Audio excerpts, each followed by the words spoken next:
প্রাণ পুরুষ বলতে গেলে হচ্ছেন টুটুদা। উনিও বিবেকানন্দ স্কুলের ছাত্র, আমিও বিবেকানন্দ স্কুলের ছাত্র, সেই হিসাবে আবার আমরা সতীর্থ। কাজে সেইখানে আজকে আপনারা বলছেন অপরপক্ষ অনেক জায়গায় লিফলেট বার করেছে, আমি যতটুকুনি দেখেছি যে এই ট্রফি জিতছি, ওই ট্রফি জিতছি, অমুক জিতছি, তমুক জিতছি।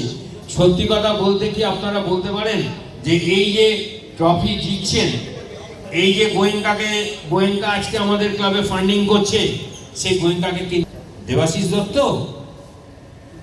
না টুটু বসু? দৈন্যতা দেখা দিয়েছিল, সেই সংস্থা এগিয়ে এসে ক্লাবটাকে আজকে প্রতিষ্ঠিত করেছেন, বাঁচিয়েছেন। এমনও দিন ছিল আমি জানি যেই দিনটাতে ক্লাবের টিম করার মতো অবস্থা ছিল না।